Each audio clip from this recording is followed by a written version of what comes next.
Hey everybody, this is Cyrus, supernatural researcher, author, and tonight I want to talk about the phenomenon of seeing with your eyes closed. And I want to talk about this because I want to go through the kind of signs and symptoms of having out of body experiences. And one way that this phenomenon begins is when you're able to look around the room, but your eyes are not open. Because this is a common way that somebody has an initial out of body experience, usually without even knowing that they're out of body, or in this case, partially out of body. So let me back up a little bit. When I say out of body, I do mean this literally. So some people are not familiar with this terminology, but basically every single human being has the ability to switch to a different vibrational, dimensional frequency.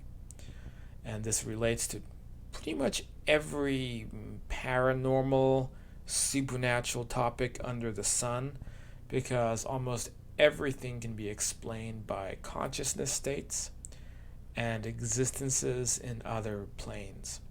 And I mean everything from UFOs to Bigfoot. It's all explainable by the fact that we can switch frequencies.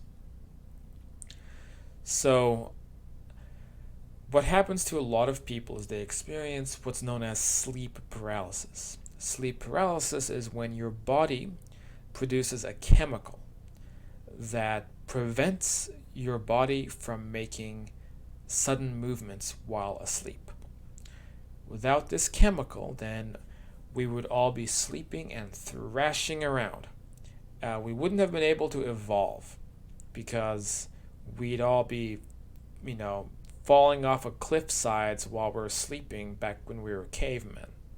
So we evolved this mechanism, this chemical that paralyzes our bodies while we're asleep. So when we're having all these hallucinations known as dreams, it doesn't affect the motor function of our bodies. Unless you're somebody who is a sleepwalker. And then that chemical's not being produced. For most of us, though, that chemical is happening, keeps us paralyzed, but it's also a scary experience. Because for many people, they find themselves laying on the bed. Suddenly they're unable to move, and sometimes this results in negative experiences. People report negative entities, shadowy people, gremlins and goblins, things like that. Now, in my experience, I've never had this happen to me. I have some theories about it.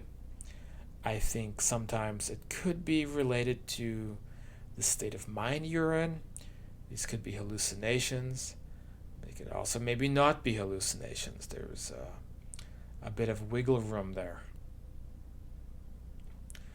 So, generally speaking, when you have sleep paralysis, your body is asleep. And what happens when you're asleep? Your eyes are closed. So, how is it that when you have sleep paralysis, you can look around the room? Hmm? Well, that's because your body's, your physical eyes, or the eyes that belong to the body that you're in right now, become closed, and you've now opened a second set of eyes. And this leads to the wider point, which is that we have a second body corresponding to the body we're in right now. And it's so literal that when you start to practice this type of thing, you'll find that you're able to pull a duplicate body up out of the body that you're in right now. And you can see a body coming up out of your existing limb. Rather, you can see a second hand coming up out of your physical hand. But it's not to say that this new body lacks all physicality. You'll find that you can make a fist. You'll feel blood flowing in it. It's a carbon copy. but it's existing on this higher frequency, this higher spectrum. And this is basically step one in having an out-of-body experience. A full-blown out-of-body experience, you fully disconnect up out of your body. Go down the hallway, spy on your neighbors, or enter a whole different realm, which we'll talk about in later episodes as we go through some of these topics. So, the next time you find yourself with sleep paralysis, then instead of panicking or worrying about it, think of it as an opportunity where you can now attempt to have an out-of-body experience. And having these first out-of-body experiences, even if it's just looking around the room, can be enough to totally change your perspective, your way of thinking about this world and the universe. So it's worth doing. But whatever you do, in the words of Douglas Adams, don't panic. Because it's that panicking, it's that negative energy that seems to create negative experiences. Well, if you like this kind of thing, please hit subscribe. I'll be putting up a lot more videos like this in the future. And in addition, if you want to learn more about these topics, I have a couple books out. One is called Understanding Life After Death, and the sequel, The Afterlife and Beyond, both of which are available in the channel description below.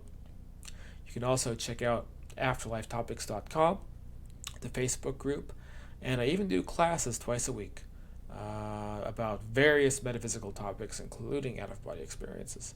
You can find info about that as well in the channel description. And that's it. I'll talk to you guys next time.